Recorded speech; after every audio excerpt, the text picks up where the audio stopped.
อันนี้มีวัน2 วันที่แล้วมีอัปเดตใหม่แต่9ชานะออกัส26 2ค่ะโอเคแบบนั้น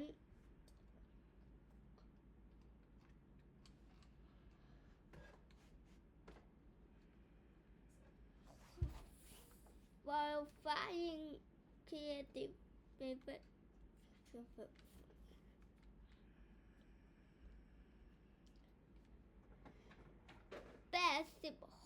issue fixed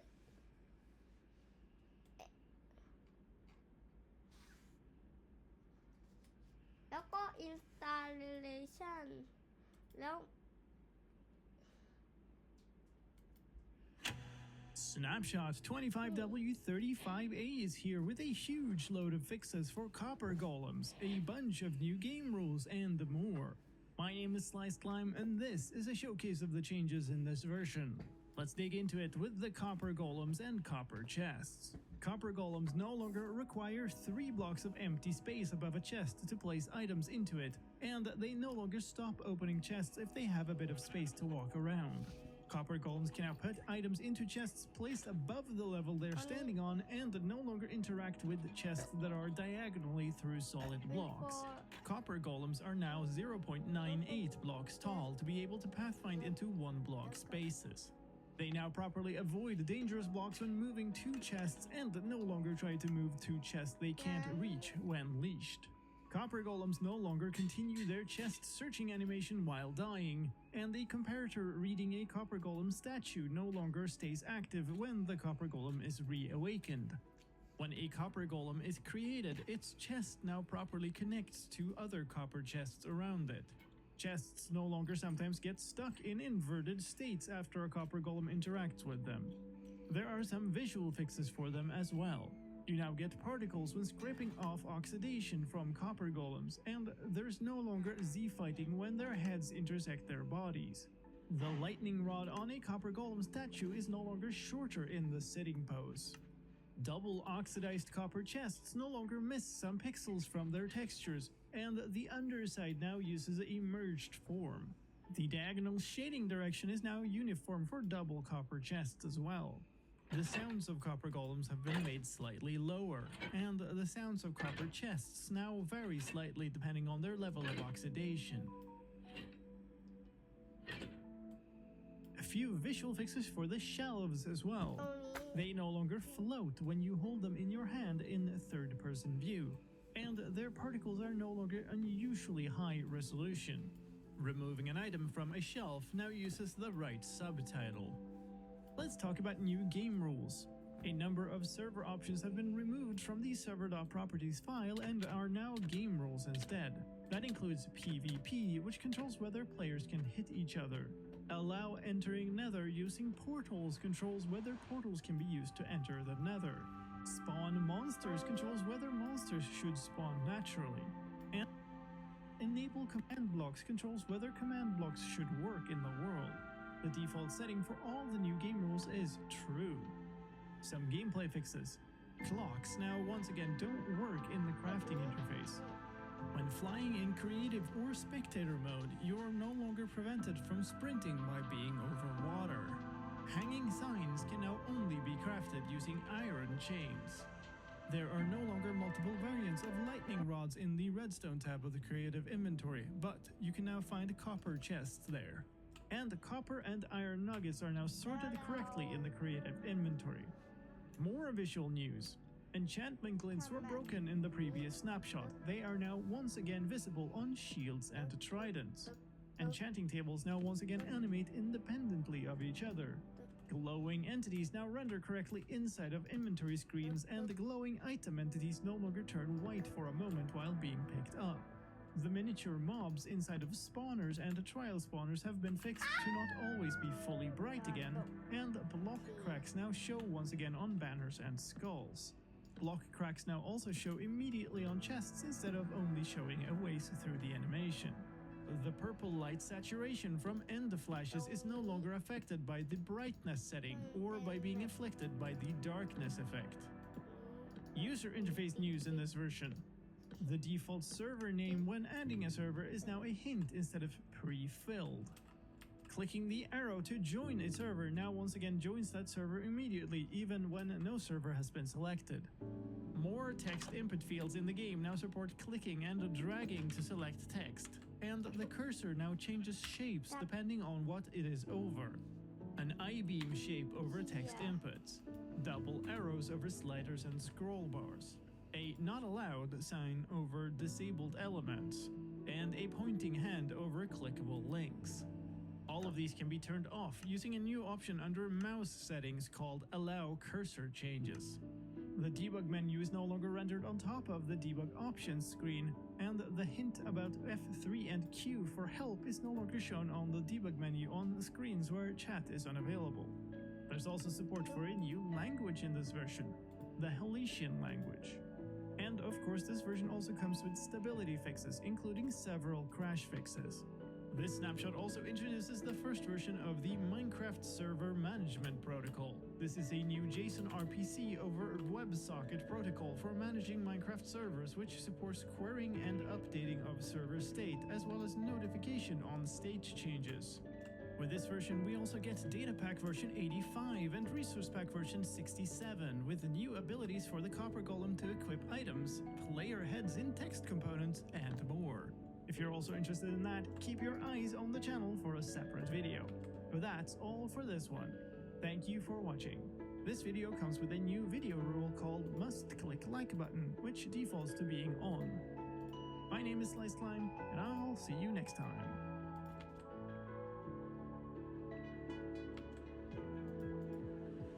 ให้การแต่งตัวมีสไตล์ได้ทุกวัน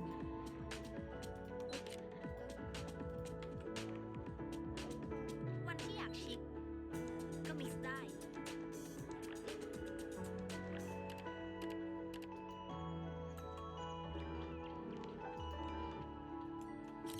วันที่อยากชิลก็ได้ฟีลคูลๆ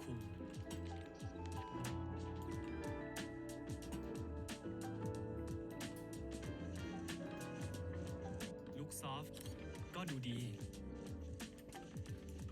ลุคบอยๆก็เป็นไปได้ ให้ทุกวันได้แมทช์ลุคที่ใช่ สไตล์ไหนก็ดูดี กับ Uniqlo Polo Collection Uniqlo Polo มีสไตล์ได้ทุกวัน เสียงเครื่องยนต์แบบนี้ได้รับการดูแลดีพอหรือยัง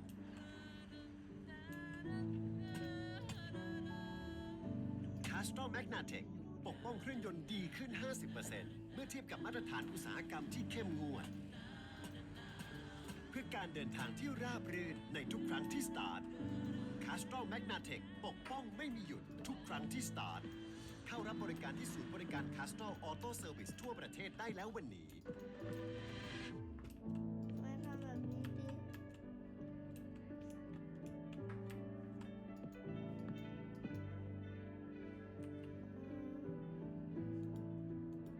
Whenever you die, you get a death message that tells you what just happened. So I asked myself, what's the hardest to get death message in Minecraft? And after hours of searching and getting the red screen, I discovered it. Player left the confines of this world while fighting Elder Guardian, and my goal is to get it in survival mode. I first need to travel 30 million blocks to the world border, but not with these garbage tools. I need the best ones for this. Let's start with the librarian enchantments.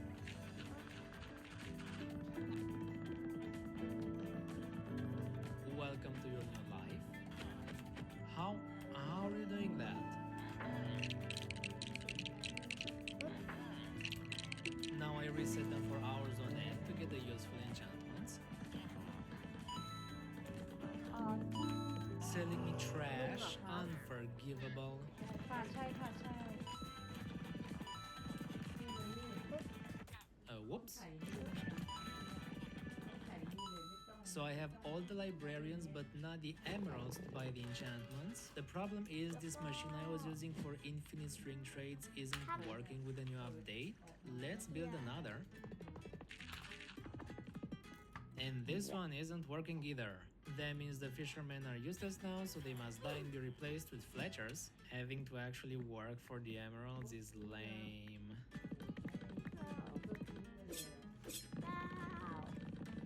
Okay, take the sticks, you love sticks. Only the best enchantments for my tools. Yes, even the shears. I am very dedicated. The last thing before starting the work on the message is the netherite upgrade. Let's get debris. Oh god, that is so much fire. I should have brought TNT. I'm spending most of my time putting out fires. So this is all the debris I need, but I used all my fireworks, so I gotta get some more. I'll smack some cane, plant it, and wait a bit. And now gunpowder. You okay, bro? Are you trying to intimidate me? Can I hit him from here? We got the challenge. With these, I can look for the upgrade template in the bastion. It's apparently raining pigs here. Okay, even axe ones. It's best to remove them from a safe distance. The template is ours. I have to use all my diamonds to duplicate it, but the upgrade is completed. Now to make the 30 million block journey to the border, we need this many fireworks. And that was a lie. There is no way we make it with only 5 chests. This. We need this chest tower full of firework stacks. So I'll have to build some massive AFK farms for which we'll need wood.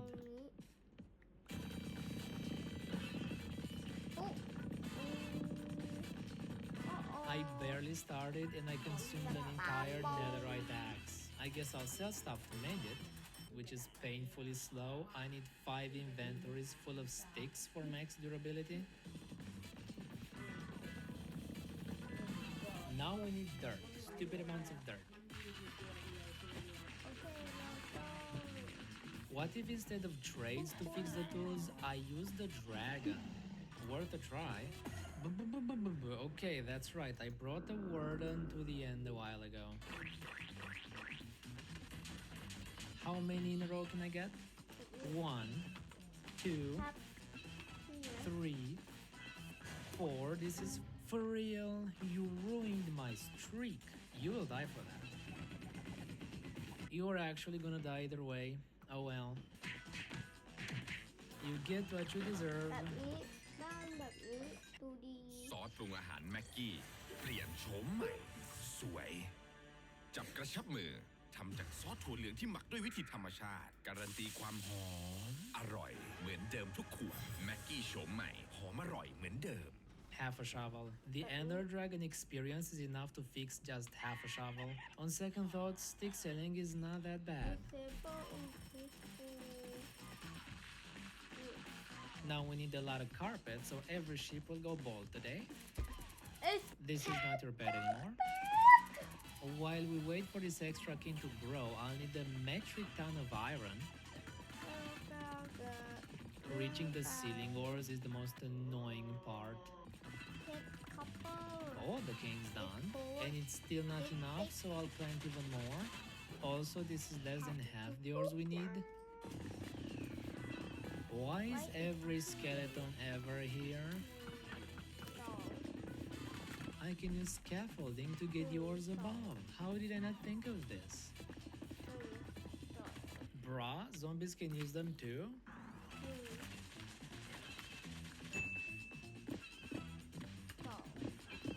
We got the iron we need, so now we have to look for slime.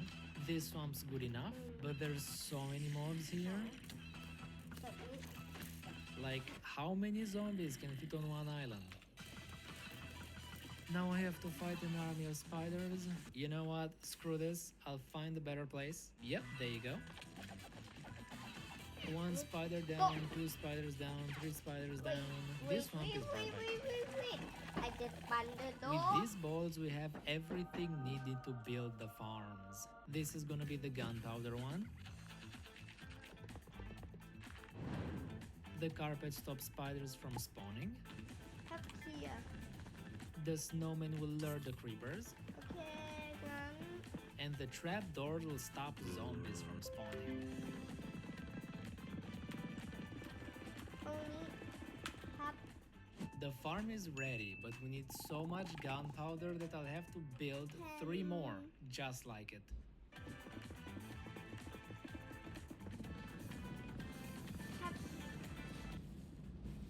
I need more pumpkins.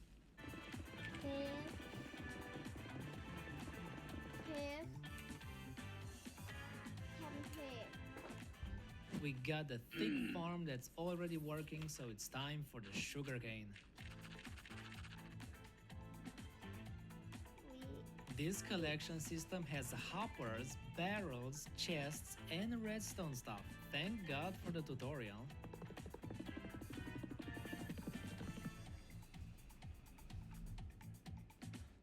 Hello. This is gonna be the machine that destroys the cane. And more can put that top. It's pretty much done. Let's test it a little. Yeah, nice. It works perfectly. But one is not enough, so let's build another.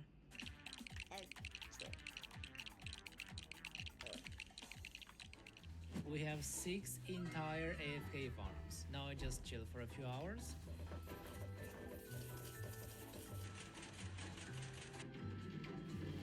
So I have infinite gunpowder and sugarcane. Now I gotta craft over 100,000 items, which is no big deal. It'll take like 12 days.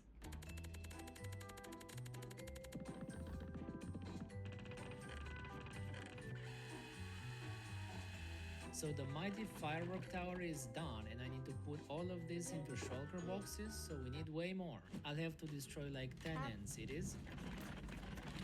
Can you all chill with the shots? There's a wall of projectiles blocking my view. Staying on solid ground is kind of impossible here. Now I cover the chests with them and I can carry 60,000 fireworks, no problem. The next big problem is that one elytra is not enough for the whole journey. It'll break a lot, so we need XP bottles to repair it a lot. We'll get rid of the last fisherman because I'll make some huge changes to the villagers. I first get some rods, because clerics are gonna sell me bottles, and because I need a lot of bottles, I gotta make the hole much bigger.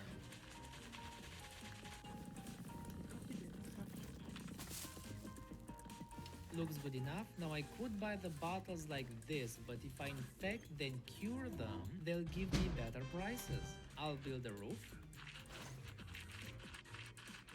I'll use doors and water like this, you'll see why later. We don't want the villagers to be able to run away. That might actually be too many boats. Golems will attack our zombie villagers.